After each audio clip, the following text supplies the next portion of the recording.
सबसे पहले तो मैं इस्लामाबाद के आम आवाम और पूरे पाकिस्तान के आवाम जो 4-5 दिनों से जब से हम यहाँ बैठे हैं वो अपने इलाकों को छोड़कर हमारे पास आए हैं और हमारे साथ यकजहती करने हैं, ताउन करने आए हैं। जितनी देर तक हम सर्दी में बैठे हुए हैं वो भी हमारे पास यहाँ बैठे हुए हैं। ये हमारी जीत है। हमसे हमेशा पूछा जाता है कि आपने क्या हासिल किया, आप किसके लिए आए थे। हम अपनी नस्ल कुशी पूरी दुनिया को बताने आए थे। आपने 70 सालों से हमारी नस्ल कुशी की और उस नस्ल कुशी को आपने सिक्योरिटी के नाम पर दबाया, हमारे मासूम लोगों को मारकर आपने अपना सीना चौड़ा करके कहा कि मैंने दहशतगर्दों को मारा है। आज हमने उन हजारों निहत्ते बलोचों को जिनको आपने मारा, आज हम उनके किस्से और कहानियां सुनाने आए हैं और पाकिस्तान के तमाम मेहनत कश और मजलूम कौमियतों के पास अपना ये पैगाम लेकर आए हैं। 21वीं सदी की डिक्शनरी में नस्ल कुशी के क्या मायने हैं और मुझे नहीं पता कि कौन से कत्लेआम को आप नस्ल कुशी कहते हैं और कौन से को आप इंसानी हुकूक की पामालिया कहते हैं, लेकिन हमारा ताल्लुक एक ऐसे खित्ते से है जिसका नाम बलूचिस्तान है, जो हमारा मादरे वतन है। वो बलूचिस्तान जहां इंसानी हुकूक के सख्त तरीन कवानीन होने के बावजूद भी जिबरी गुमशुदा किया जाता है लोगों को, जहां इंसानी हुकूक के सख्त तरीन कवानीन के बावजूद भी लोगों को मारा जाता है, उनकी लाशें फेंकी जाती हैं। हमारा सवाल उन नाम नया तरक्की पसंद दुनिया से है, उस ग्लोबल वर्ल्ड से है जिसने बहुत देर पहले ही दुनिया में अमन का एक डिक्लेरेशन तो कर लिया था, लेकिन आज वो बलोच नस्ल कुशी पर क्यों खामोश है। क्या आपको पता है कि बलूचिस्तान में एक ऐसी जगह भी है गुजदार तक जहां 300 के करीब लाशें दफन है, जो बलोच लापता अफराद के हैं, जिनको किसी ने आइडेंटिफाई नहीं किया। बलूचिस्तान में एक ऐसा कब्रिस्तान भी है जहां पे बलोच लापता अफराद की शिनाख्त किए बगैर जो है ना दफना दिया जाता है। बलूचिस्तान का कोई ऐसा अस्पताल नहीं है जहां मसखशुदा लाशें नहीं हो, और जब वो मसखशुदा लाशें गल सड़ जाती हैं, ये रियासत तो हमसे आप जुल्म की इंतहा तो देखे। जब लाशें फेंकी जाती है तो खानदानों की कतारें खड़ी हो जाती हैं, वो खड़े होकर अपने प्यारे के हाथ पांव उनसे यही पूछा जाता है क्योंकि चेहरे तो सारे मसक हो जाते हैं। वो कौन सी निशानी जिससे उनकी प्यारी की आइडेंटिफिकेशन हो, वो खड़े हो जाते हैं लाइनों में। कितनी अजियत से गुजरते हैं आप, उस अजियत का अंदाजा तो लगाएं कि क्वेटा के सिविल अस्पताल में पड़ी हुई लाशों के लिए पूरे बलूचिस्तान से लोग आते हैं, अपनी बारी का इंतजार करते हैं और वो लाश के कोने कोनों को देखते हैं, उसकी टूटी हुई उंगलियों को देखते हैं, उसके गले सड़े हुए हड्डियों को देखते हैं कहीं उसका प्यारा तो नहीं है। उस तलाश को देखे, उस तड़प को देखे कि बलूचिस्तान की माएं लाशों का भी इंतजार कर रही है क्योंकि वो तकलीफ में है। जब भी कोई लाश फेंकी जाती है ना तो पूरे बलूचिस्तान से लापता अफराद के लोगों में वो खौफ बैठ जाता है, वो आरास बैठ जाता है, कहीं वो लाश उनकी तो नहीं है, कहीं वो लाश उनके प्यारे की तो नहीं है। बलूचिस्तान को कॉलोनी बनाने वालों से मैं कहती हूँ कि आपने हमारे देहात, हमारे लोग, हमारे घरों में अपनी छावनियां बना रखी है। क्या आपको पता है कि बलूचिस्तान में जाऊ से लेकर मकरान, कोलू, ऐसे हजारों की तादाद में लोग हैं जिनको फोर्सफुली दरबदर किया गया है, जो अपने इलाकों में नहीं है, जो अपने घरों में नहीं है। आज तहजीब याफ्ता दुनिया ये कहती है, हजारों की तादाद में एनजीओ बनाए गए हैं जो बच्चों की परवरिश और उनकी तरबियत के लिए काम करते हैं, मगर मेरे पीछे बैठे ये बच्चे, ये बलूचिस्तान के बच्चे हैं, ये पैदाइशी तौर पर अपने वालिद को नहीं जानते हैं। अपने वालिद उनसे उनका बचपन का हक छीना गया है। कुछ अदारे यहाँ इस्लामाबाद में आए, उन्होंने कहा हम इन बच्चों को किताबों से जोड़ेंगे, उनको खेलना कूदना सिखाएंगे। यकीन करें हमारे बच्चे खेलना कूदना चुके हैं, वो बस उस तस्वीर को उठाए बैठ जाते हैं। जिस उम्र में आप अपने बच्चों को बोलना सिखाते हैं, उस उम्र में हमारे बच्चे नारे लगाते हैं। जिस उम्र में आपके बच्चे जो है ना आपके स्कूलों में पोएम्स और नज़में नहीं गा सकते हैं, उस उम्र में हमारे बच्चे जो है ना तकरीरें करते हैं। जिन तकरीरों को आप पोस्ट कर रहे होते हैं, उस अमल को देखें जिस अमल से हमें खुशी नहीं है। मैं नहीं चाहती कि अली शेर तकरीरें करे, मैं नहीं चाहती कि खलील अहमद के जो 3 बच्चे हैं उनके बचपन की यादें ये पोस्टर्स बने, लेकिन बनाए गए हैं। ये वो जबर है जो किसी ने नहीं देखा। खवातीन की हुकूक पर बनाई गई सारी तंजीमें क्या जानती है कि बलोच खवातीन किस अमल से गुजर रहे हैं?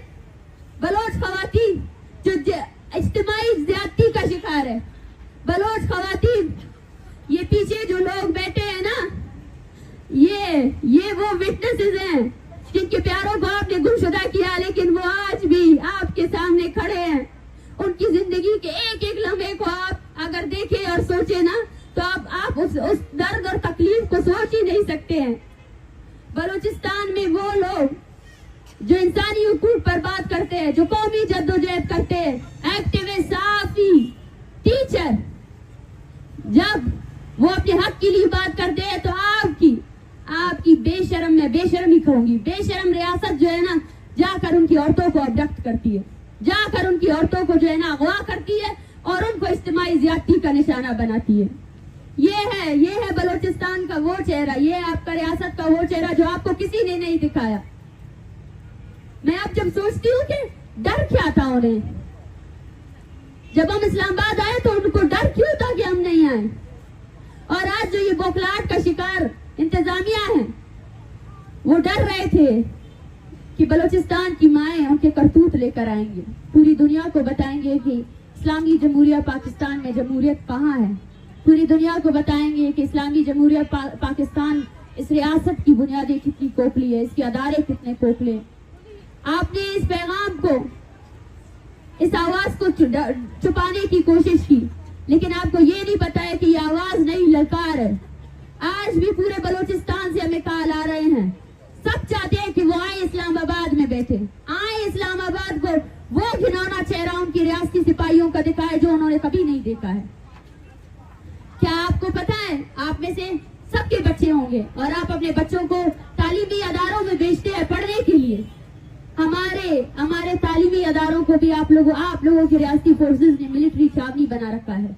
बलूचिस्तान यूनिवर्सिटी में एफसी का एक कैंप कायम है, ब्यूटन्स में एफसी के एहलकार जो है ना मशकें करते हैं, फौजी मशकें करते हैं। बलूचिस्तान में जो है ना आपकी रियासती फोर्सेस ने वीडियो स्कैंडल में, औरतों की वीडियो स्कैंडल में मुलविस रहे हैं आपकी रियासती फोर्सेस।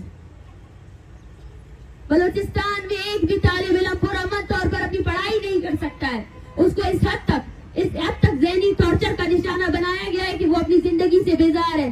बलूचिस्तान में आधी से ज्यादा आबादी मेंटल डिप्रेशन का शिकार है। बलूचिस्तान में एक नौजवान जो 21 साल का है, उसको नींद नहीं आती आप लोगों की वजह से। आप इस दर्द को, इस कर्ब को कब तक छुपाते रहेंगे?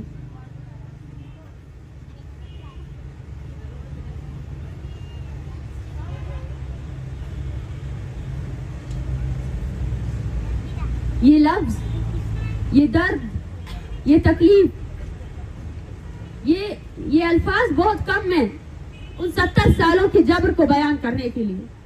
वो 70 साल जो बलोच ने गुजारे हैं, जहां सिर्फ मसकशुदा लाशें ही है, जहां वो लोग, वो साफी हजरात जो पूछते हैं कि बताएं बलूचिस्तान में जिबरी गुमशुदगी क्यों होती है, मैं उनसे ये कहती हूँ कि आपका ये सवाल ही जस्टिफाइबल नहीं है। ये सवाल आप उन लोगों से पूछे जिन्होंने सबसे पहले बलूचिस्तान में ताकत आजमाई की। ये सवाल आप उनसे जाकर पूछे। हम भी ये सवाल कर रहे हैं कि बलोच क्यों आज आपकी रियासत की सारी सतूने, जब आप जो है ना बैंकरप्ट हो जाते हैं, तब आप बलूचिस्तान में हुए वसाइल का सौदाबाजी करते हैं। जब आप बैंकरप्ट हो जाते हैं, तब आपके लिए ऑक्शन में रखी हुई चीज एक ही होती है, वो बलूचिस्तान का वसाइल होता है। बलूचिस्तान के लोगों को आपने कीड़े मकोड़ों की किसी भी अर्जियत नहीं दी है। बलूचिस्तान के लोग आपके लिए वो है कि इनको मारा जाए, इनको घसीटा जाए। शायद इस मुल्क में ऐसी कोई जगह नहीं होगी जहां आपको वीजा के जरिए जाना पड़ेगा। आज पाकिस्तान के वो शहरी अगर वो बलूचिस्तान का दर्द समझना चाहते हैं तो आए हमारे इलाकों को देखे, आए मशके देखे, आए आवारात को देखे, जहाँ हर घर में फौजियों ने जो है ना अपने गोले दागे हैं, जहाँ हर घर में गोले दागे गए हैं, जहाँ हमारी इतनी बड़ी आबादी है उन्होंने अपना घर बार छोड़ दिया है। किस लिए? सुकून के लिए, अमन के लिए। कहाँ जाए हम लोग? आपने हमारी जमीन हमारे लिए ही तंग कर दी है। वो जमीन, मैं सवाल करती हूँ उन सबसे, अगर आप इस दर्द, इस तकालीफ को नस्ल कुशी नहीं कहते हैं तो मैं किस नस्ल कुशी होती क्या है? क्या बलोच के खून की अहमियत नहीं? क्या वो लाशें जो आप गिरा रहे हैं, क्या हमारी लाशें, हमारी लाशों की कोई अहमियत नहीं है? ये मुतसाबाना रवैया क्यों? आपने आज तक 70 सालों से ये सवाल जो है ना रियासती अदारों से नहीं किया। आपने आज तक ये सवाल जो है ना आप में से किसी ने भी नहीं देखा कि बलूचिस्तान किस आग में जल रहा है। बलोच, वो बलोच जिसने हमेशा से अपनी औरत को इज्जत दी, आपने उसकी औरत को अपनी गलियों में घसीटा, आपने उसकी औरत को मारा। उस जब्र को आप क्या वो आइडेंटिफाई कर सकते हैं? उस जब्र को, उस तकलीफ को? हमसे ये पूछा जाता है कि इस तहरीक का आगे का लाएमल क्या होगा। ये तहरीक पूरे बलूचिस्तान की तहरीक है और ये मैं वाज़िया अल्फाज में कहना चाहती हूँ, ये बलोच नस्ल कुशी के खिलाफ तहरीक है। आपने हमारे 7 नस्लों को मारा मुज़ाकरात के नाम पर। नौरोज खान को कुरान का वास्ता देकर उनको भी कत्ल कर दिया। आपको लगा कि नौरोज खान के कत्ल के बाद शायद बलोच जो है ना खामोश हो जाएंगे, लेकिन ऐसा नहीं हुआ और ऐसा होगा भी नहीं। आपने 2006 से लेकर आज 2023 तक बलोचों की वो एसिड्स जो बलूचिस्तान की तकदीर बदल सकते थे, आपने चुन चुन कर उनको मारा और उसको जस्टिफाई किया।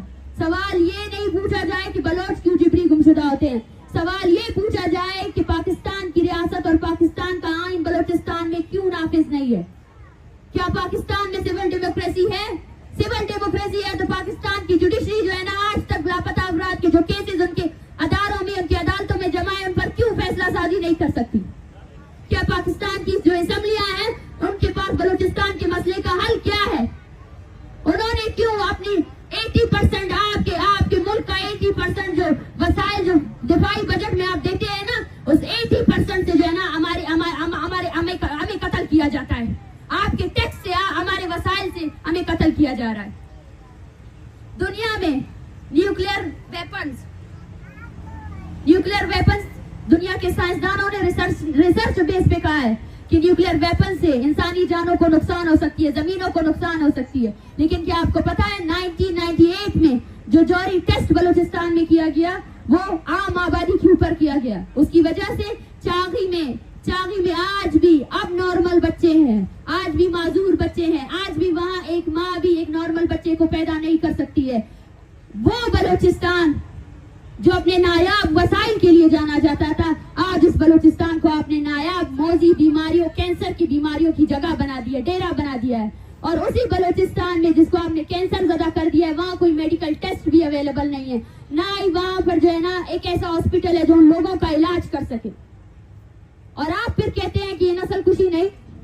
आपको क्यों लगता है कि इंसान और खासकर बलोच की तारीख, जाए उठाए बलोच की तारीख को देखें।